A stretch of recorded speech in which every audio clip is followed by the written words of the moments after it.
Document de secret d'actualité.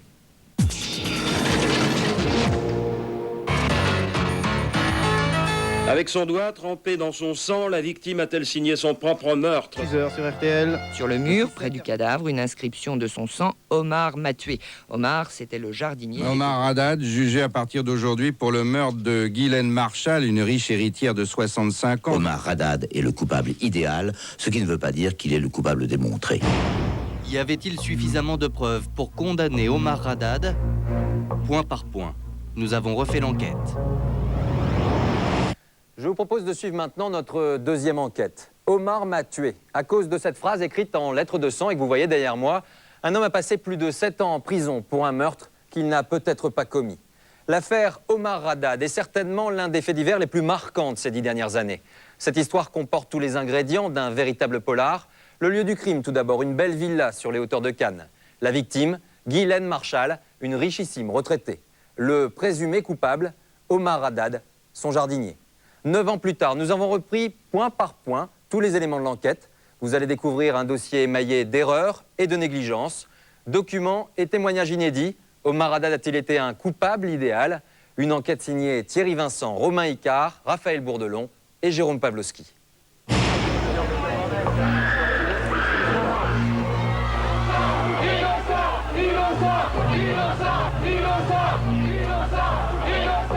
Il y a 100 ans, on condamnait un jeune officier qui avait le tort d'être juif.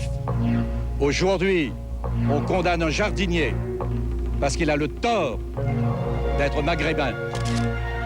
2 février 1994, Omar Haddad, un jardinier marocain, vient d'être condamné à 18 ans de prison pour un meurtre qu'il n'a peut-être pas commis.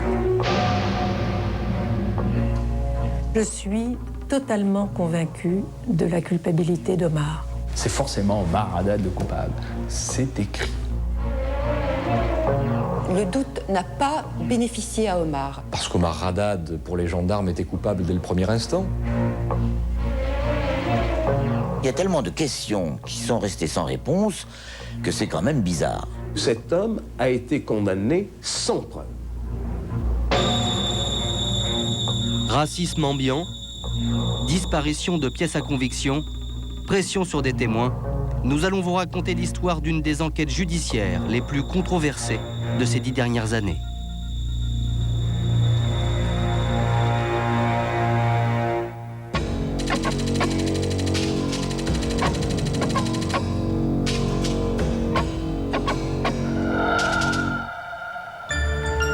24 juin 1991, Mougins, sur les hauteurs de Cannes, dans le sud de la France, refuge doré de retraités fortunés.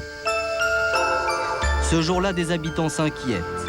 Leur voisine, Ghislaine Marchal, 65 ans, une riche héritière, ne répond plus au téléphone depuis la veille. Alertés, les gendarmes fouillent sa villa, la Chamade. Rien d'anormal, jusqu'au moment où ils pénètrent dans la cave.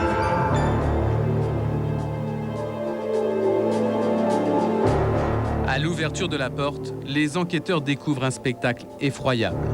Au sol, des flaques de sang.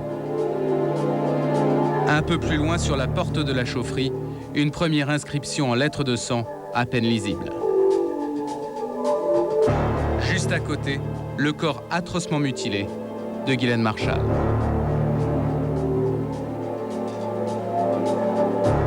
Les gendarmes reviennent sur leurs pas et avant de ressortir, ils remarquent sur la porte de la cave à vin une seconde inscription plus explicite. Omar m'a tué. Avec cette curieuse faute d'accord, tué ER au lieu de EE. Pour les enquêteurs, pas de doute.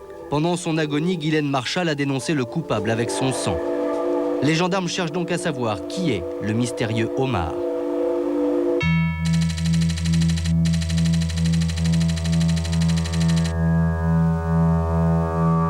C'est une dame qui est morte et qui vous a écrit « Omar m'a tué ». C'est-à-dire que c'est quasiment son testament. Si vous en tenez à cette hypothèse, c'est son testament. Donc, on va chercher dans l'entourage qui est Omar, puisqu'elle le connaît, puisqu'elle le désigne. Donc, des Omar, il n'y en a pas 10 000.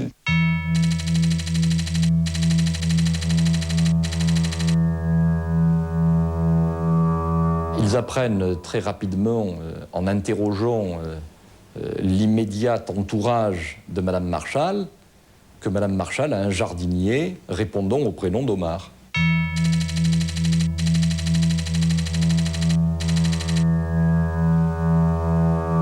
C'est Omar Haddad et les gendarmes immédiatement ont pensé à lui, sans aller peut-être au-delà. Il est écrit Omar m'a tué, le jardinier s'appelle Omar, on va chercher Omar.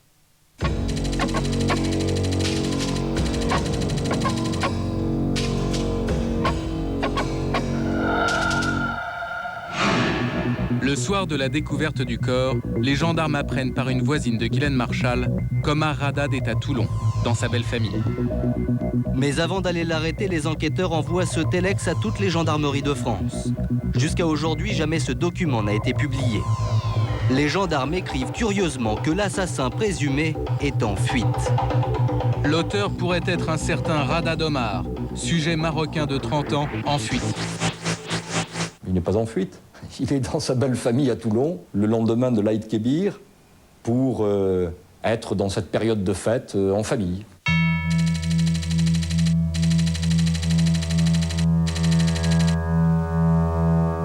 L'intérêt de dire qu'il est en fuite, c'est déjà de le présenter comme un coupable.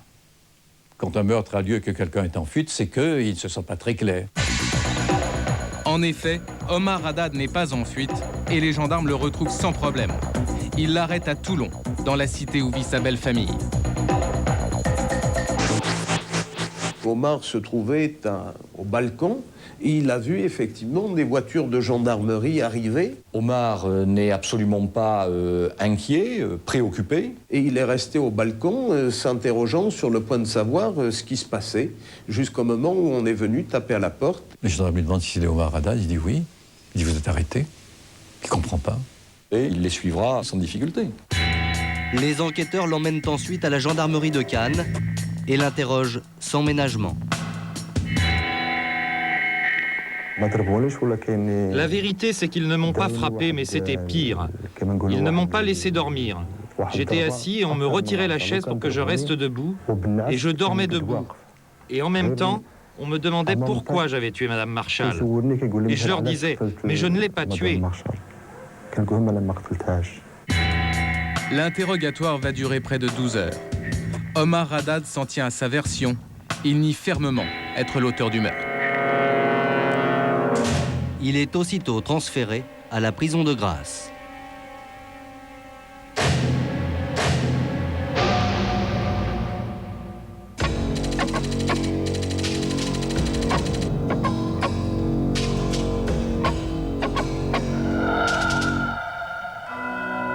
Omar Haddad a beau nier, pour la justice comme pour la famille de Guylaine Marchal, sa culpabilité ne fait aucun doute.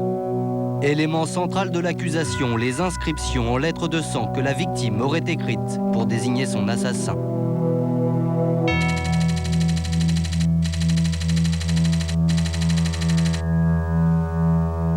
Ah, c'est elle. C'est son sang en plus. Enfin bon, écoutez, c'est vraiment des choses horribles. Enfin, imaginez que quelqu'un ait trafouillé dans son sang pour écrire. Enfin non.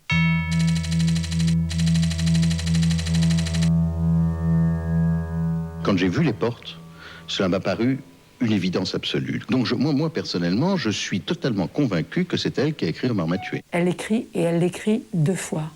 Si même quelqu'un avait pu imaginer, vous savez la chose qu'on a imaginée, pourquoi écrire 2 fois? Une fois suffit. Elle l'écrit 2 fois. Des certitudes qui permettent aux gendarmes de reconstituer le scénario du crime. Madame Marchal est dans la chaufferie pour régler la température de la piscine lorsqu'elle est sauvagement agressée par Omar Haddad. Elle reçoit 15 coups d'arme blanche et 4 coups de chevron de bois.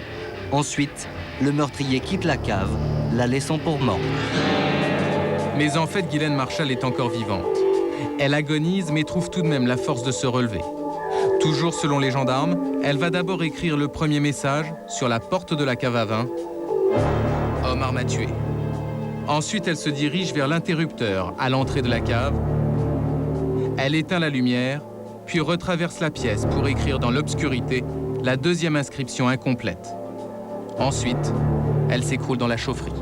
Selon notre enquête, ce scénario des gendarmes est peu vraisemblable.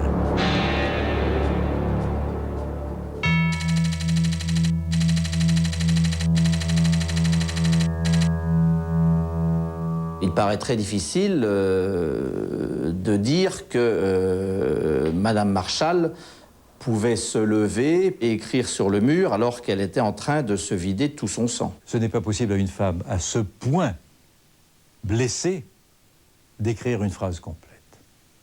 Et à mi-hauteur en plus. Ça paraît vraiment très difficile, alors il faudrait que ça soit quelqu'un de surhumain et ancien champion olympique. Hein. Guylaine Marchal s'est-elle levée pour écrire sur la porte son message?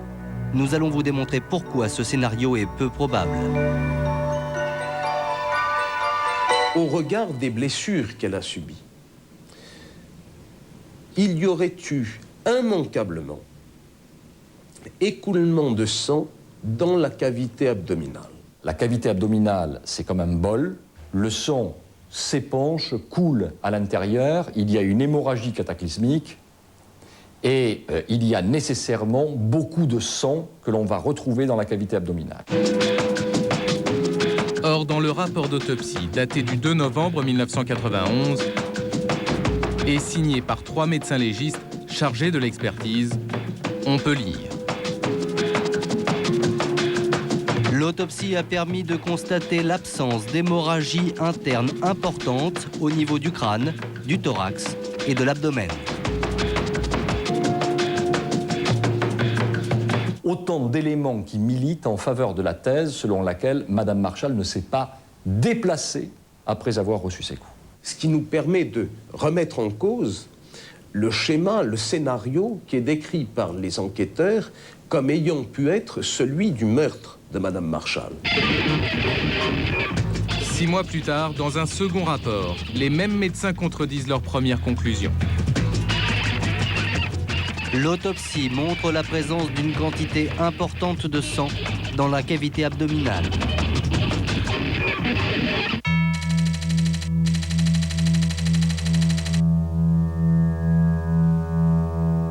L'abdomen de Madame Marchal s'est soudain rempli de sang au gré des retournements de l'instruction. Il y a une volonté très nette de coller à l'idée que Madame Marchal a écrit les messages et que c'est Omar Haddad qui l'a tué, tout simplement. Et on va faire tout son possible pour démontrer cela. À défaut d'éléments scientifiques incontestables, l'accusation se base alors sur l'étude des écritures.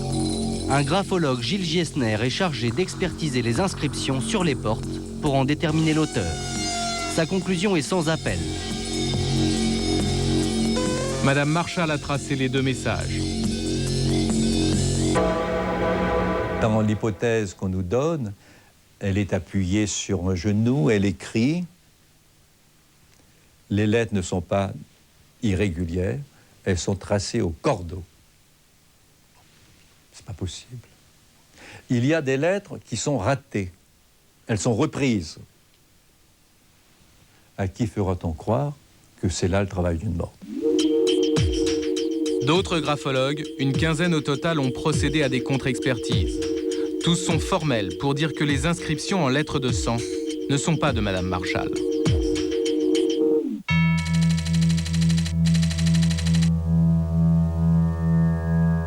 Lorsque j'ai terminé cette expertise, pour moi, trouvant 96,5% ou 3% de discordance, j'étais là absolument convaincue, en dehors de ces statistiques, mais par l'ensemble des choses, parce que c'est toujours une approche globale aussi, que ce n'était pas Madame Marchal qui avait écrit. Et j'en suis aujourd'hui tout à fait convaincue. Et je reste convaincue. Parole d'expert contre parole d'expert, difficile de trancher. Mais 2 ans plus tard, au cours du procès, le premier graphologue, Gilles Giesner, n'est plus aussi affirmatif que lors de l'enquête.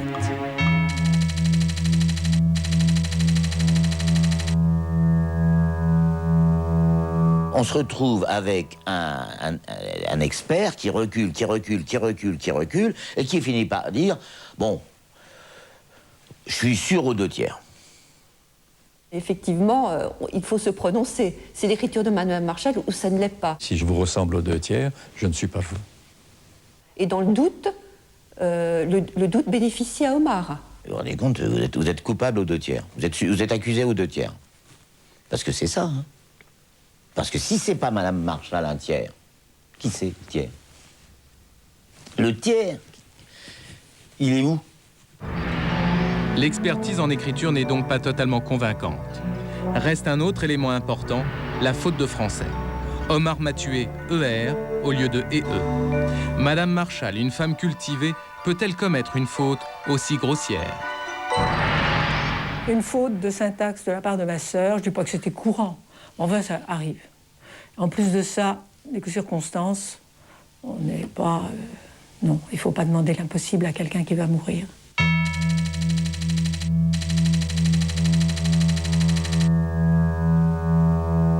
Et puis en fait, les investigations démontrent qu'elle faisait cette faute d'orthographe. Elle était fâchée avec les participes. Pour dire cela, l'accusation se base sur des écrits de Madame Marchal. Nous nous les sommes procurés. Il montre que la victime employait dans son agenda l'infinitif. Balayer terrasse, tondre gazon, essuyer table. Elle notait arroser les plantes, biner, etc. à l'infinitif. Mais elle n'avait aucune raison, comme on le fait tous, aucune raison de le mettre à la seconde personne du pluriel. C'était pas destiné à Omar, c'était des notes pour elle. Je mets au défi qu'on me dise qu'elle commettait cette faute-là. Jamais.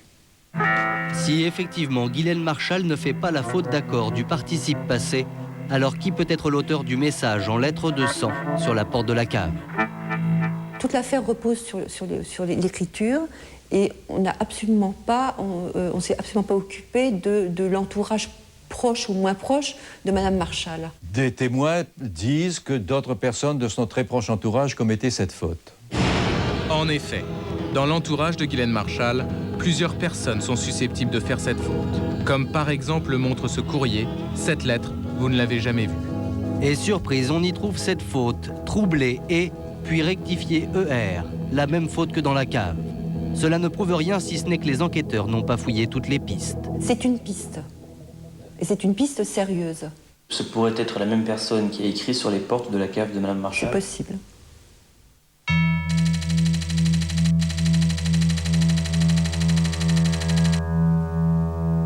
Il est écrit en lettres de sang, Omar m'a tué. Donc ils vont prendre ce texte au premier degré. Ils ne vont pas se poser la question, est-ce que ça ne serait pas le véritable assassin qui aurait pu l'écrire avec le sang de Madame Marchal pour faire accuser le jardinier et ainsi se disculper? Enfin, un élément existe et montre que Madame Marchal n'est peut-être pas l'auteur des messages en lettres de sang. Lorsque son corps est découvert dans la cave, les gendarmes prennent une série de photos de la victime. Sur ces images, on peut voir un détail très important que très peu de personnes n'ont remarqué à l'époque. Après avoir enquêté pendant des années, Ève Livet a pu consulter ses clichés. Ce qu'elle a vu, elle n'en a jamais parlé. Les mains sont couvertes de poussière grise et en les examinant, on remarque qu'autour des ongles, il n'y a pas de sang. Or, le sang, ça colle. Madame Marchal a écrit de longs messages avec beaucoup de sang, donc il y en a automatiquement, normalement, il y a automatiquement du sang qui a dû rester autour de ses ongles. Or, on ne voit rien. D'autant qu'il n'y a pas que les photos. Des analyses scientifiques viennent confirmer l'absence de sang sur les doigts de la victime. Les ongles de Madame Marchal ont été coupés et envoyés dans un laboratoire d'analyse. Et le scientifique, quand il reçoit ces ongles, il décrit les scellés. Et qu'est-ce qu'il dit? Il dit, enfin je vous le dis de mémoire, les ongles comportent d'importantes traces de terre. Mais il ne parle pas de sang. 9 ans après le meurtre, un des avocats d'Omar Haddad reconnaît qu'à l'époque, cet élément lui a échappé. Je reconnais humblement que je n'ai pas fait attention à cet élément, mais c'est une réalité. Donc vous confirmez, sur les photos, vous n'avez pas vu de sang sur les doigts et les ongles de Madame Marchal? C'est une réalité. C'est donc que Madame Marchal n'a pas écrit les messages, n'est pas l'auteur des messages. On s'est contenté de demi-recherche. Parce que j'ai l'impression, j'ai le sentiment qu'on ne voulait pas connaître la vérité, si cette vérité pouvait remettre en cause la culpabilité prétendue d'Omar Haddad.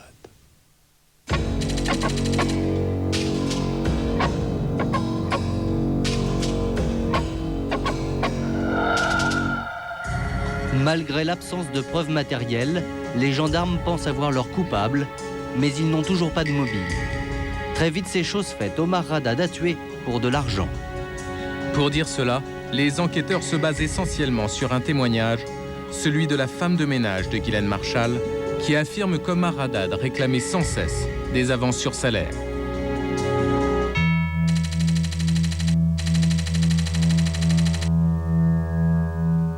Il demandait de l'argent, un point c'est tout, et il ne peut pas dire le contraire, c'est vrai, il demandait de l'argent. Une fois, il a demandé 2500 francs, et Madame Marchal lui a dit tu n'auras pas 2500 francs, d'abord il faut que je donne 1000 francs à Liliane, et de plus, je t'ai déjà donné ton mois. L'hypothèse que j'avais développée, moi, dans mes réquisitions, c'est que Omar Haddad, comme à son habitude, est susceptible d'être venu demander donc des avances, que Madame Marchal, dont on établit par ailleurs qu'elle n'aimait pas en donner, a refusé. Et Omar aurait tué Madame Marchal parce qu'elle lui refusait de lui avancer 1000 francs ou 2000 francs.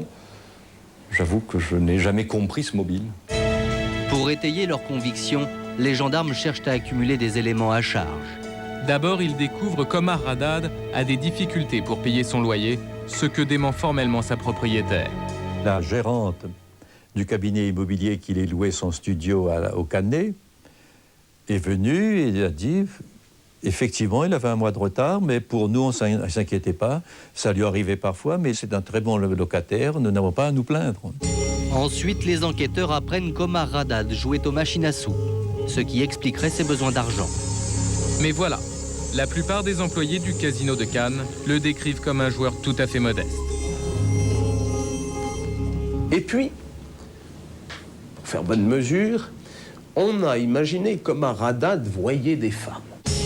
Les gendarmes se basent sur les premiers interrogatoires d'Omar Haddad réalisés sans interprète.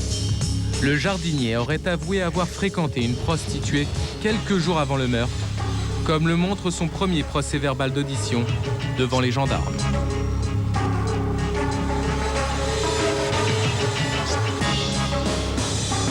La semaine dernière, j'ai fait l'amour avec une prostituée. J'avais rencontré cette femme sur la Croisette. Mais Omar Haddad a toujours nié avoir dit cela. Voici dans quelles conditions s'est déroulé son interrogatoire. Lorsqu'il était en garde à vue, des gendarmes lui posent la question « Est-ce que tu vas voir des prostituées ?» Et Omar Haddad ne comprend pas bien le français à l'époque. Il ne comprend pas le terme. Et lorsqu'il ne comprend pas, et c'est un trait de caractère que beaucoup de témoins vont décrire, eh bien, il répond systématiquement par oui. Par politesse et pour faire croire qu'on a compris ce qu'on voulait lui dire. Effectivement, s'il avait eu un interprète, ça n'aurait pas été possible. Il aurait pu relire le PV. Omar Haddad nie avoir vu une prostituée. Les gendarmes cherchent donc des preuves. Munis de la photo du jardinier, ils arpentent la Croisette de long en large à la recherche d'une prostituée qui puisse le reconnaître. Ils interpellent Sarah. Nous l'avons retrouvée, mais elle a tenu à garder l'anonymat. C'est la première fois qu'elle témoigne à la télévision. Je ne suis pas sûr du tout que ce soit Omar Haddad. C'est possible qu'il y ait une confusion et c'est fort possible que je sois tombé sur quelqu'un qui lui ressemble. Et ça, vous l'avez dit aux gendarmes? Oui, je l'ai dit aux gendarmes. Je ne suis pas sûr du tout. Ils m'ont demandé de le reconnaître et dès que je leur ai dit « Oui, ce visage me dit quelque chose, mais attention, c'est pas sûr que ce soit lui », pour eux, c'est un élément qui suffisait. Mais les gendarmes ne vont pas exactement retranscrire cela. Voici ce qui est écrit dans le procès-verbal d'audition de Sarah. Je suis formelle. Il s'agit de la personne avec qui j'ai fait l'amour courant juin 91. C'est exactement l'inverse de ce qu'elle affirme avoir déclaré. Vous l'avez relu, votre déposition? Non, non. J'étais agité, énervé, j'ai signé, je suis parti. Les gendarmes vous ont demandé de la relire? Non, pas du tout. Qu'est-ce qu'ils vous ont dit? D'apposer ma signature et c'est tout. Avec ce témoignage, les gendarmes ont un mobile qui fait d'Omar Haddad le coupable. Il fallait démontrer qu'Omar Haddad était un joueur invétéré, dépensant des sommes considérables, qu'Omar Haddad fréquentait assidûment les prostituées et y laissait une partie importante de ses revenus pour arriver à faire d'Omar Haddad quelqu'un qui était aux abois et qui, dans cette situation, avait tué Madame Marchal.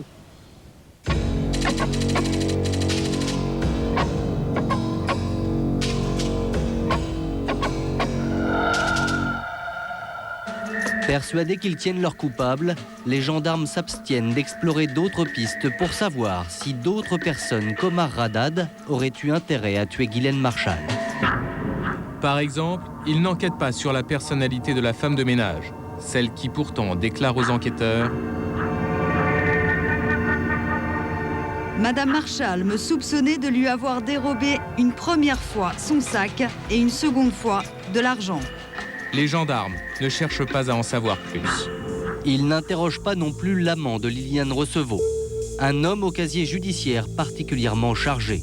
Il a notamment été condamné en 1983 pour meurtre par la cour d'assises de Paris.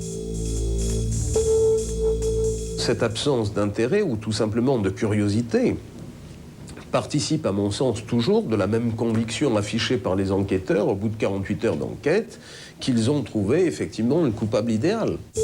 Enfin, en cherchant à qui pouvait profiter le crime, les enquêteurs auraient dû s'intéresser à la fortune de Ghislaine Marchal. Dans cette affaire, on ne sait pas quelle est la fortune de Madame Marchal. Pourtant, la victime était très riche. Son mari n'était autre que Jean-Pierre Marchal, le patron d'une des plus importantes sociétés d'équipement automobile, les fameux accessoires Marchal. On ne s'est jamais posé la question, ou on n'a jamais voulu se poser la question, à qui profite le crime? Ça mange pas de pain quand même de se poser cette question-là, c'est une question élémentaire. Quand on tue un milliardaire, n'importe quel crétin, à condition que ce ne soit pas un ectoplasme, se dit qui avait intérêt, qui avait des dettes envers lui, qui a-t-il institué comme légataire universel sur son testament. Ça ne veut pas dire que celui à qui profite, par exemple, l'héritage est forcément le meurtrier. Mais on aurait au moins pu se poser cette question. D'autant que dans le coffre de sa villa, Ghislaine Marchal avait un testament qui faisait de son fils son unique héritier. Les gendarmes n'ont jamais saisi ce document, comme ils n'ont jamais exploré d'autres pistes que celle d'Omar Haddad.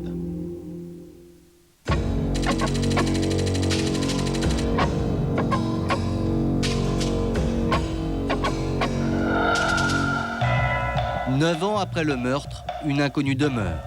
Quand Ghislaine Marchal a-t-elle réellement été assassinée? Pour les gendarmes, cela ne fait aucun doute. Ghislaine Marchal est morte le dimanche 23 juin 1991. Selon l'accusation, Madame Marchal, ayant répondu au téléphone le dimanche à midi, n'ayant plus répondu après 2 heures de l'après-midi, a été tuée dans ce laps de temps. Or, dans ce laps de temps, le dimanche, Omar Haddad travaillait dans une propriété voisine. Et cette proximité pourrait effectivement faire d'Omar Haddad un suspect. Les gendarmes sont persuadés que la victime est morte le dimanche 23 juin. Le lendemain, le lundi 24 juin, Omar Haddad a un alibi solide. Il ne peut donc pas être le coupable. Si le crime a eu lieu le lundi, Omar Haddad est innocent. Le lundi 24 juin, Omar Haddad n'est pas à Mougins. Il n'est pas à Mougins, il n'est pas à son domicile. Pourquoi? Parce que le matin même, à 7 heures, il a pris le train pour se rendre à Toulon. Où il assiste à une fête de l'Aïd el-Kébir. Et là, c'est la fête, il y a 10 témoins qui certifient l'avoir vu.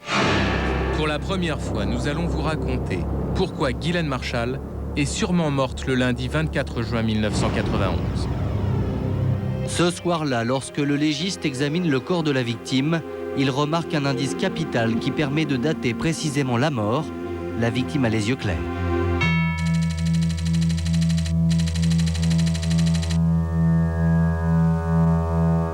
Lorsqu'une personne décède, la couleur des yeux va progressivement disparaître, car se développe, au fil des heures qui suivent la mort, un voile opaque qui vient recouvrir la cornée et qui ne permet plus d'en voir la couleur.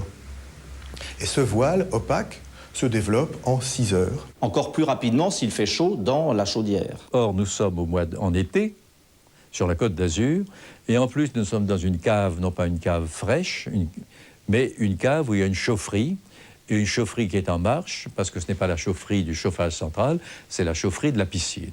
Ça veut dire que si elle a les yeux clairs, la mort remonterait à moins de 6 heures.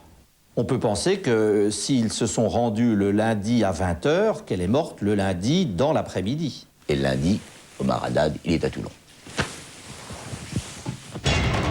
Quelques semaines plus tard, le rapport d'autopsie signé de la main de 3 légistes confirme la date de la mort, le lundi 24 juin 1991.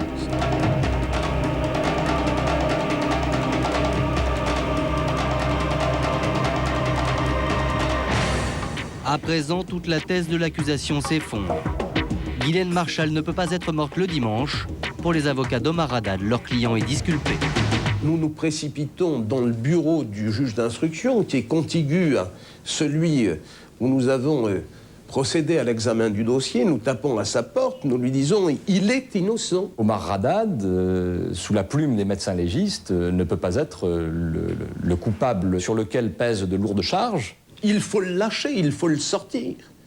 Ça s'est passé le lundi, il était dans le train. Le juge d'instruction a l'air effectivement très étonné, je dirais même surpris, interloqué. Il dit « il faut que je vérifie auprès des experts ». Immédiatement, le juge d'instruction appelle les légistes. Il y avait eu une faute, semble-t-il, enfin, c'est comme ça qu'ils me l'ont expliqué, en tout cas les experts, ils avaient fait une faute de frappe dans leur rapport, ils s'étaient trompés d'un jour. Effectivement, dans une lettre au juge, les 3 experts invoquent une faute de frappe. Immédiatement, ils rectifient leur rapport et indiquent que Guylaine Marchal est en fait morte le dimanche 23 juin. Nous devons vous signaler qu'une faute de frappe vient modifier la date du décès. Il faut lire le 23 juin au lieu du 24 juin. Ils sont 3. Donc théoriquement, ils relisent tous les 3 le rapport, et tous les 3 se trompent de date, ne voient pas l'erreur. Si les 3 experts en pareille matière sur un sujet aussi important sont capables de commettre des erreurs, il est urgent de changer d'expert. Tous les experts que nous avons consultés sont formels. De telles erreurs dans un rapport d'autopsie sont impensables. Malgré tout, l'accusation et les proches de la victime restent persuadés que Guylaine Marchal a été tuée par Omar Haddad le dimanche 23 juin 1991. Il n'y a jamais eu, en réalité, d'ambiguïté, de doute sur la date de cette mort. Je considère que c'est ce qu'on appelle des querelles d'experts ou de choses comme ça. Non, ça n'entame pas ma conviction. Pas du tout. J'aurais eu ça à traiter dans une affaire comme j'en ai eu. J'aurais dit, bon, bah oui, oh là là, les yeux bleus, les yeux révulsés. Non. Les faits sont là. Elle est morte le dimanche.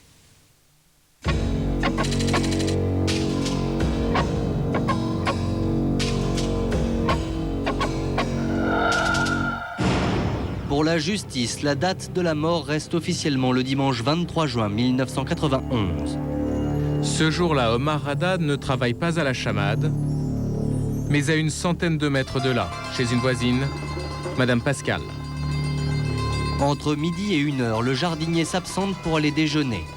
1 heure pour tuer, c'est la thèse des gendarmes. Faux, rétorque le jardinier. Il affirme être rentré chez lui à Mobilette et en chemin s'être arrêté dans une boulangerie pour y acheter du pain. Mais les enquêteurs n'y croient pas. Le fait qu'il était chez sa patronne à côté, Madame Pascal, ça c'est vrai. Le fait qu'il soit rentré chez lui, c'est déjà beaucoup plus aléatoire parce qu'il dit « je me suis arrêté chez le boulanger », on ne le voit pas. Les gens disent « non, nous ne l'avons pas vu à la boulangerie ». La boulangère dit non, la vendeuse dit non, et la personne qui est restée là parce qu'elle attendait la fournée prochaine a dit « moi je ne l'ai pas vu ». Cette cliente qui attend son pain ce jour-là s'appelle Micheline Thomas. Lorsque les gendarmes l'interrogent, voici ce qu'elle déclare. Je suis incapable de vous donner des précisions sur les personnes qui sont susceptibles d'être venues dans ce commerce pendant ma présence. J'aurais été incapable de reconnaître le prénommé Omar. Et puis, dans un deuxième temps, apparemment, elle se souvenait fortement que si elle l'avait vu, elle s'en souviendrait. 5 mois plus tard, en effet, Micheline Thomas, réinterrogée par les gendarmes, change complètement de version. Avez-vous vu Omar Haddad entrer dans la boulangerie ? Non, et je suis formelle. Si cela avait été le cas, je me serais fait la réflexion que j'ai déjà vu cet individu. Une telle variation de témoignages intrigue les avocats d'Omar Haddad. il est impossible d'affirmer « je n'ai pas vu ce monsieur, il n'est pas venu ». On a trafiqué un témoignage. Il y a peut-être eu une espèce de pesanteur du questionnement qui a fait que... Le problème, c'est que selon toute évidence, ça n'était pas de toute façon la bonne boulangerie où les services de gendarmerie s'étaient rendus. En effet, les gendarmes ont interrogé le personnel et les clients de cette boulangerie. Mais en fait, juste à côté, il y en a une autre où le jardinier avait ses habitudes.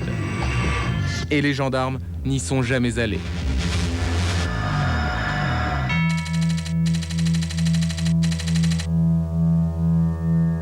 Je connais de vue en tant que client, hein, mais non pas personnellement. Vous le voyez souvent, la boulangerie, il vient souvent chez vous? Je l'avais vu, moi, quelques fois. Mais en fait, la vendeuse que j'avais à ce moment-là, elle le voyait assez souvent. Donc il vient régulièrement chez vous? Oui, il venait assez régulièrement, oui.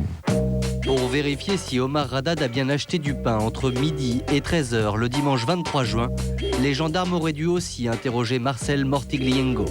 Mais curieusement, ils ne l'ont pas fait. Les gendarmes ont été à la huche à pain, là, il y avait 2 vendeuses à ce moment-là, je crois.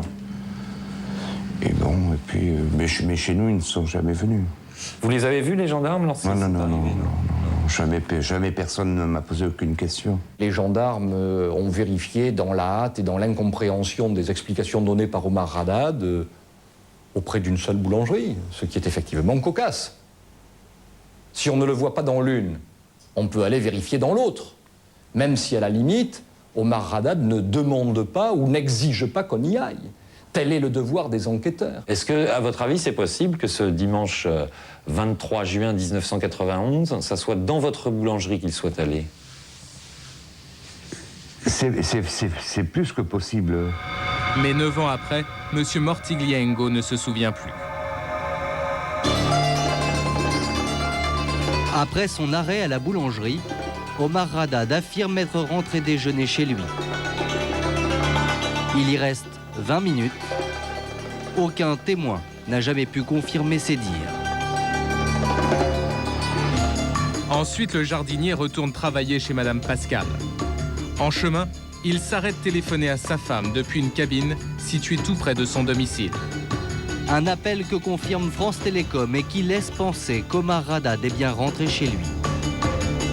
Vers 13h, le jardinier retourne prendre son service chez Madame Pascal. Les enquêteurs n'ont jamais pu ni confirmer ni infirmer l'alibi du jardinier. Mais pour eux, aucun doute, Omar Haddad a quitté son travail à midi, a emprunté cette route qui mène chez Guylaine Marchal et a commis son meurtre. Seul problème, à cette heure-là, à cet endroit-là, un témoin capital était présent. À 60 mètres un petit peu plus loin, sur la gauche, vous avez la villa de Madame Marchal. C'est-à-dire que la personne qui a fait ce crime le dimanche 23 juin était obligée de passer par ce chemin. Ce jour-là, Christian Vellard n'a vu passer personne. Il est allé le dire aux gendarmes, mais son témoignage n'a pas été pris au sérieux.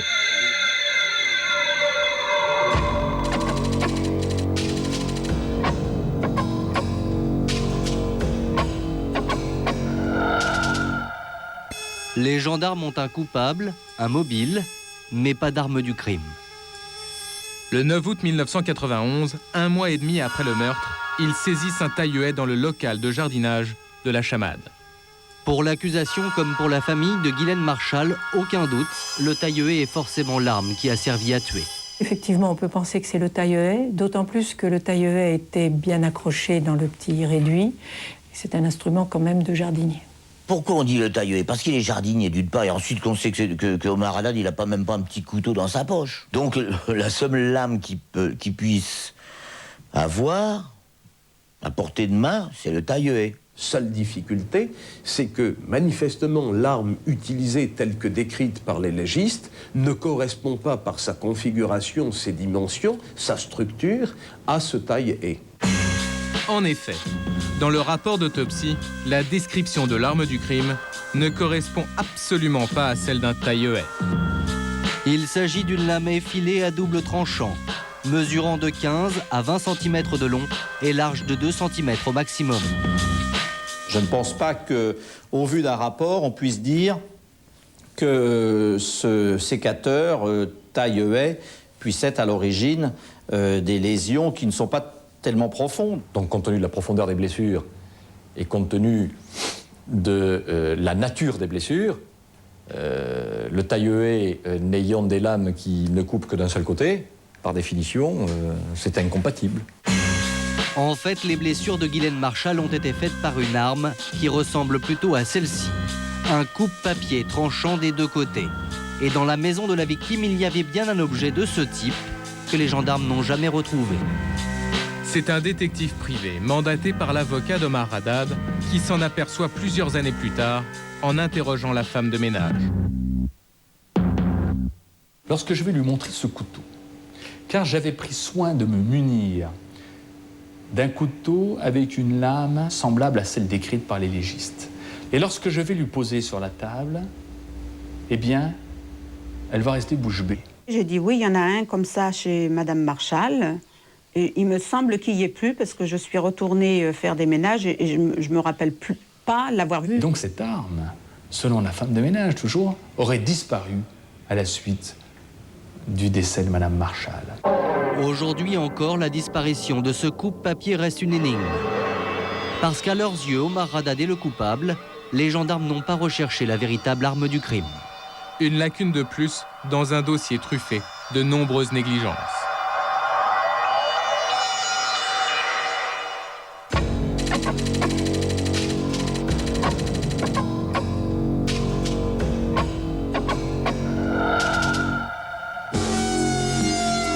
Toute une série de négligences émaille l'affaire Omar Haddad. D'abord, l'absence totale d'empreintes digitales. Fait unique dans les annales judiciaires, le dossier Omar Haddad ne comporte aucune recherche d'empreintes.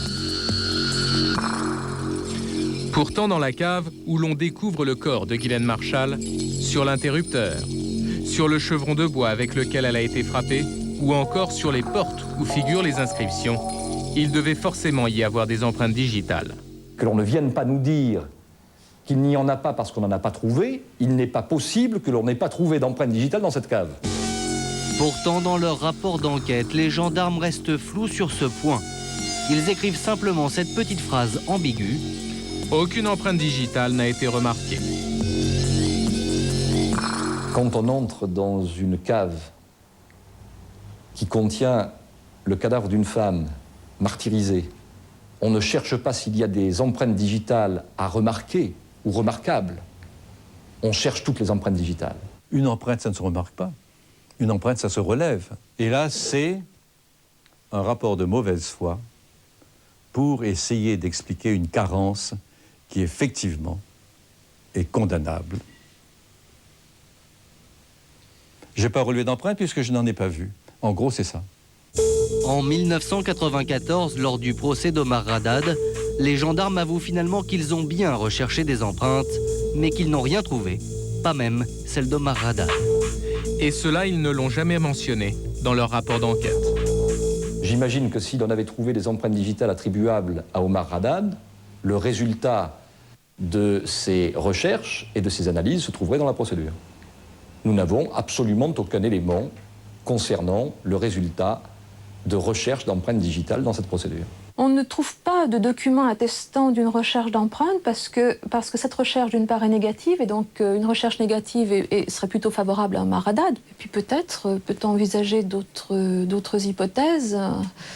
Est-ce que ces empreintes étaient celles de quelqu'un d'autre, alors qu'on avait un coupable tout trouvé sous la main? Deuxième négligence des enquêteurs, une incinération hâtive. Tout de suite après l'autopsie, le jour même, la justice autorise l'incinération du corps de Guylaine Marchal. À partir du moment où tout a été fait, on n'a plus tellement besoin du corps dans la mesure où tout ce qui est coup mortel et autres a été retracé, décrit soit par un dessin, soit par un exposé. X coups de couteau dans telle direction, à tel endroit, à telle profondeur, et ainsi de suite. En autorisant l'incinération du corps de Guylaine Marchal, la justice a commis une erreur. Le rapport d'autopsie n'est pas encore rédigé. Le juge d'instruction n'a pas eu encore le loisir de lire le rapport d'autopsie. L'accusation non plus. La défense non plus.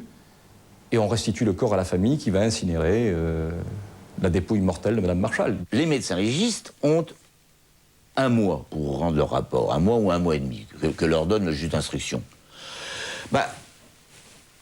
On ne fait pas disparaître le corps avant que le rapport soit déposé. Parce qu'on fait disparaître les preuves, puisqu'on ne fait plus d'examen biologique ou scientifique, on ne peut plus faire de contre-expertise et de contre-autopsie. À partir du moment où il était incinéré, on ne pouvait plus prendre ses empreintes digitales et les comparer avec les empreintes éventuelles sur les inscriptions. Généralement, lors d'un tel crime, l'incinération est proscrite. Car pendant plusieurs semaines, le corps d'une victime peut apporter de nouveaux éléments à l'enquête. C'est la première fois que je vois une autorisation d'incinération délivrée aussi rapidement. Car le corps peut très bien être conservé dans des chambres froides pendant plusieurs mois, ou alors même être enterré et puis secondairement exhumé, comme on le voit tous les jours. Si Guylaine Marchal a été incinérée si vite, c'est à la demande de la famille, qui affirme avoir respecté sa volonté.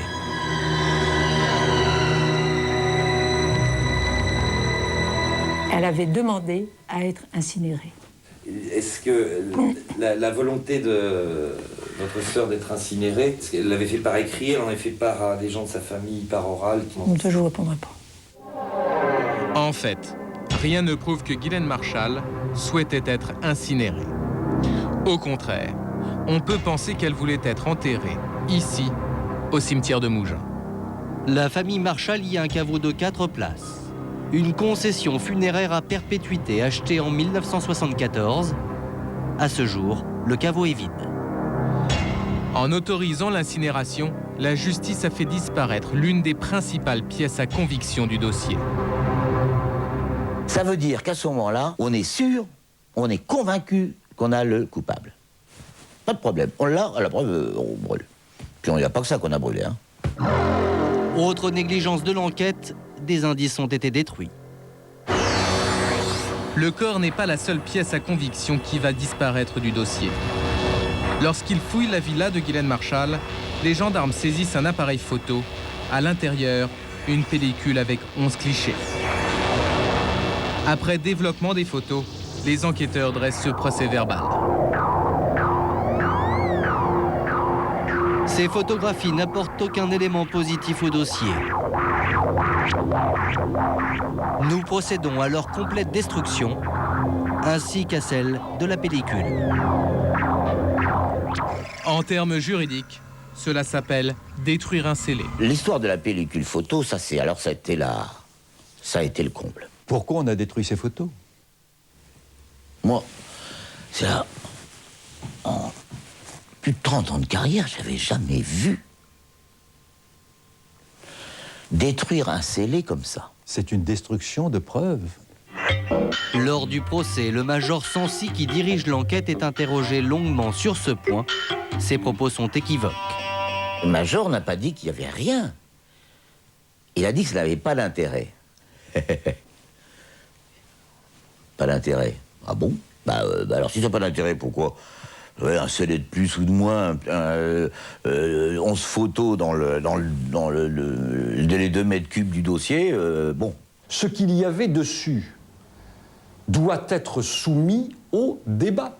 Qui me dit, moi, que sur ces photos, il n'y avait pas un élément de datation, par exemple, permettant de dater ces photos du 22, du 23 ou du 24 juin, justement au moment où Mme Marchal est morte? Qui me dit qu'il n'y avait pas quelqu'un qui pouvait permettre d'orienter l'enquête sur une autre piste? Et on n'a pas voulu explorer ces pistes.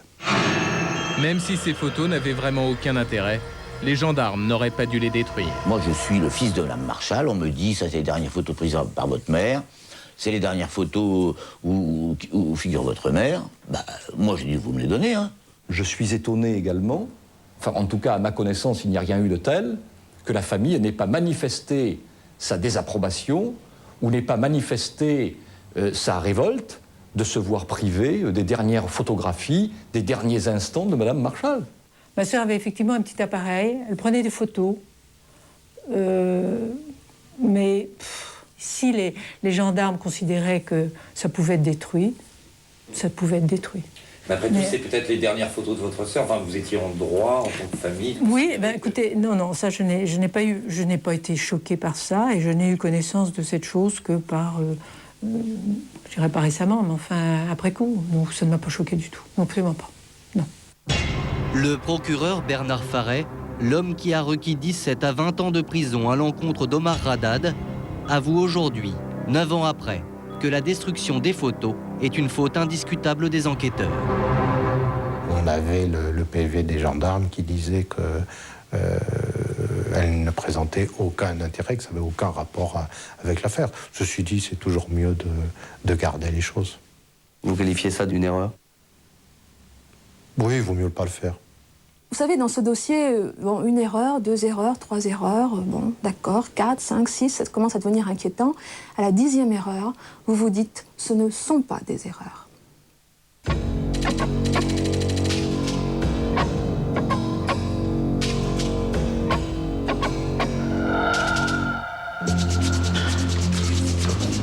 Après 2 ans d'une enquête truffée d'erreurs et de négligence, le procès d'Omar Haddad s'ouvre le 24 janvier 1994 devant la cour d'assises de Nice. Les journalistes se bousculent pour venir assister à l'un des procès les plus retentissants de ces 10 dernières années. Les débats vont durer 10 jours, dans un climat tendu et polémique. D'abord, parce qu'Omar Haddad continue de crier son innocence. Comment ça va, Omar? Comment est-ce que ça va? Et puis, un climat de racisme semble planer dans la salle d'audience pendant les débats. Comme par exemple lorsque le procureur s'adresse à Omar Haddad. À un moment donné, je dis... Omar, debout. Au lieu de dire Omar Haddad, levez-vous. Et à ce moment-là, la défense se lève et... Je lui ai dit, écoutez, vous ne parlez pas à un chien. Si Omar s'appelait Durand, vous diriez, accusez Durand pour le moins, levez-vous. J'ai dit Omar sans me rendre compte que j'utilisais le prénom, et c'est pas plus que ça. Voilà un exemple involontaire de racisme. Après le procureur, c'est au tour du président de la Cour de commettre un faux pas. Latifa, la femme d'Omar Haddad, est à la barre. Le président l'interroge sur la personnalité de son mari. Elle parle de son mari et elle dit il est incapable de faire du mal à une mouche. Et la réplique part comme ça du président. Lui dit oui, mais il égorge le mouton. Un blanc dans la salle. Science, avec un haut. Il fait allusion au sacrifice du mouton le jour de l'Aïd al-Kébir. Ça a été une maladresse majeure, hein, tout le monde était frappé. L'accusation et la famille de Ghislaine Marchal ne sont pas choqués. Pour elle, le président a simplement voulu faire de l'humour. De temps en temps, il faut laisser glisser une petite phrase qui aurait plutôt pour objectif de détendre l'atmosphère. Alors là, peut-être que c'est un jeu de mots qui était peut-être inopportun. En l'occurrence, ça ne m'a pas du tout choqué, c'est glissé, bon. Malgré ses dérapages de langage, Armand Jean est un président habile.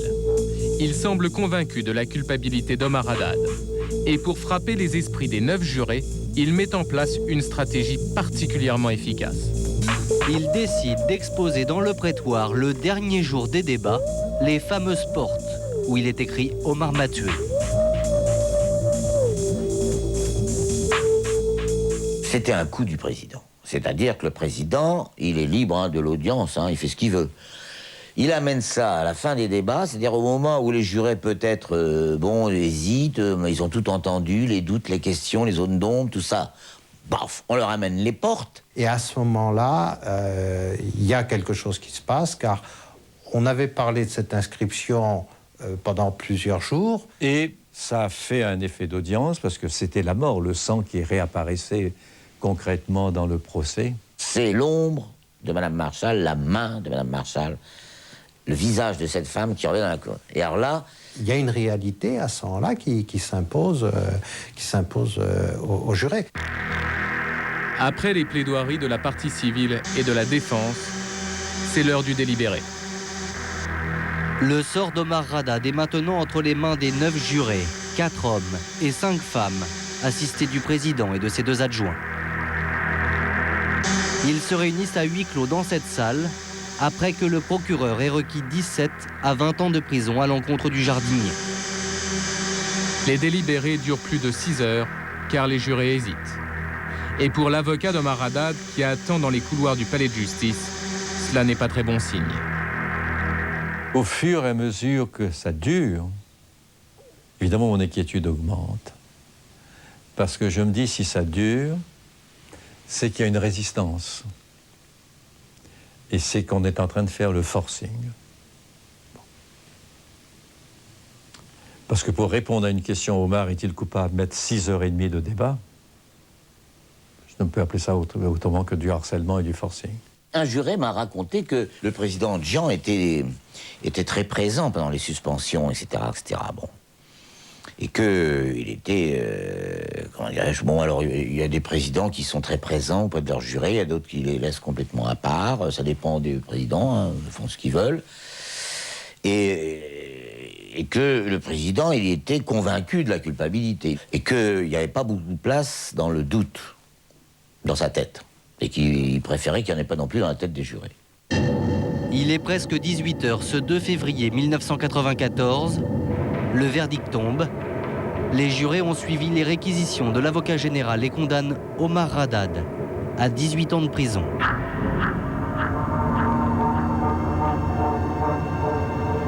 Omar est stupéfait. Il regarde comme s'il ne comprenait pas. Jamais je n'aurais cru que le juge prononcerait 18 ans. Et quand j'ai entendu le verdict, je suis resté assis. J'arrivais plus à respirer. J'arrivais plus à parler. J'arrivais plus à penser. C'était effroyable. À l'énoncé du verdict, la femme d'Omar Haddad hurle sa douleur. Elle est transportée en urgence à l'hôpital, pendant que la foule qui a envahi les abords du palais manifeste son indignation.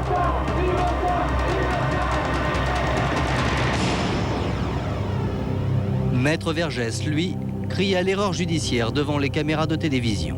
C'est la célébration du centenaire de l'affaire Dreyfus. Il y a 100 ans, on condamnait un jeune officier qui avait le tort d'être juif. Aujourd'hui, on condamne un jardinier parce qu'il a le tort d'être maghrébin. Le lendemain, la presse est sévère à l'égard des juges. On parle d'erreur judiciaire, du doute des jurés et d'un verdict de 18 ans, pour le moins inhabituel. Où Omar Haddad a assommé, fracassé la tête de Madame Marshall, poignardé, éventré, ça vaut minimum la perpète. 30 ans de sûreté. Donc, ou non, c'est pas lui. Donc c'est l'acquittement. Qu'est-ce que ça veut dire 18 ans? Ça veut dire que le président, il a eu du mal à avoir son verdict. Parce qu'il a dû monter, il a dû prendre depuis perpète, puis il a été obligé de descendre pour avoir ses voix. Et à bout d'un moment, à 18 ans, puis on commence à en avoir marre, etc. Non, 18 ans, allez, 18 ans.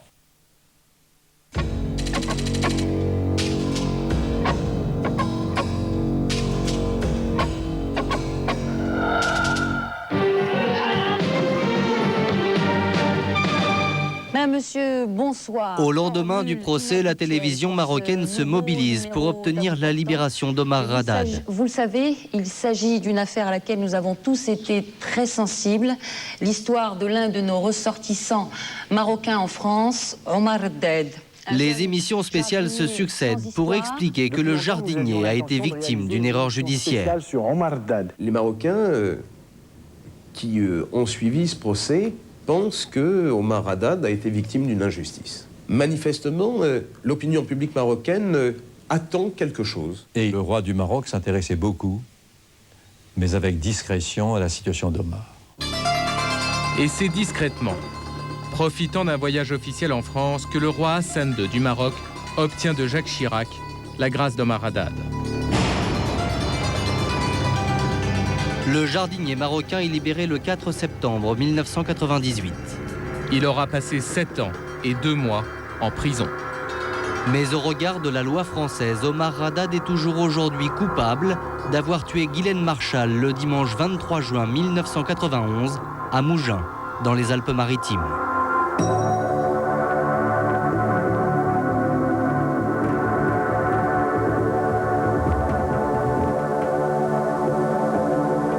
Voilà pour ce document signé Thierry Vincent, Romain Icard, Jérôme Pawlowski et Raphaël Bourdelon. Alors Jean-Marie Gouet-Guilagache, vous êtes les rédacteurs en chef de Secret d'actualité. Omar Haddad a été gracié, partiellement, mais il est toujours aujourd'hui coupable au regard de la loi. C'est le système judiciaire français qui veut ça. Tant qu'un coupable n'a pas été innocenté par la justice, il reste coupable aux yeux de la loi, même s'il a été gracié. C'est pour ça que l'avocat d'Omar Haddad, Maître Vergès, a saisi la commission de révision. C'est la plus haute instance juridique qui permet de dire si oui ou non une personne est coupable ou a été victime d'une erreur judiciaire. Alors justement, est-ce qu'on peut enfin espérer savoir la vérité un jour ? Peut-être qu'on ne le saura jamais. Parce que vous l'avez vu dans le document, des pièces à conviction ont disparu. La pellicule photo, des empreintes n'ont jamais été relevées. Imaginez-vous, 9 ans plus tard, quand il vous manque ça dans un dossier, c'est trop tard. Alors il y a des pièces justement qui n'ont pas véritablement disparu, elles sont toujours là. C'est ces portes, ces fameuses portes sur lesquelles était inscrit « Omar m'a tué ». Est-ce que ce n'est pas ces portes qui aujourd'hui pourraient disculper Omar Haddad? C'est vrai, la commission les a. Elle a d'ailleurs nommé 2 experts graphologues pour étudier l'écriture, pour savoir si oui ou non il s'agit de l'écriture de Mme Marchal. Et si scientifiquement ils arrivent à montrer et à prouver qu'il ne s'agit pas de l'écriture de Mme Marchal, Omar Haddad se retrouverait donc innocenté, parce qu'on n'imagine pas un instant que Omar Haddad ait fait lui-même Omar m'a tué sur la porte, ait écrit lui-même cette phrase-là pour s'accuser lui-même. Alors c'était bien sûr le point fort de l'accusation à l'époque. Ces 2 graphologues, ils ont rendu leur rapport devant la commission. Est-ce qu'on en sait un petit peu plus? Oui, effectivement, ils ont rendu leur rapport devant la commission il y a 15 jours. Quelques informations filtrées. Il est très peu vraisemblable que Mme Marchal ait écrit « Omar m'a tué ». Ceci dit, personne n'a vraiment lu ce rapport, on ne sait pas exactement ce qu'il y a dedans, donc on le saura pas avant 6 mois ou 1 an lorsque la commission rendra son jugement. Il faut savoir que ce serait une révision exceptionnelle, car depuis 10 ans d'existence, depuis la naissance de cette commission de révision, 455 requêtes ont été déposées, seules 3 ont été accordées par la commission de révision. Est-ce qu'Omar Haddad peut être le 4e dossier accepté? On le saura dans combien de temps? D'ici 1 an. D'accord, merci à tous les deux. Nous allons refermer ce 2e rendez-vous de Secret d'actualité. Je tenais à remercier très sincèrement Christophe Brûlé, Jian Altari, Thierry Vincent, Romain Icard, mais aussi Virginie Hénaf, Sylvie De Villers. Il s'agissait d'un magazine de la direction de l'information d'M6, dirigé par Rémi Dessart. Merci à vous de nous avoir suivis. On se retrouve bientôt pour d'autres Secrets d'actualité. Bonne fin de soirée sur M6.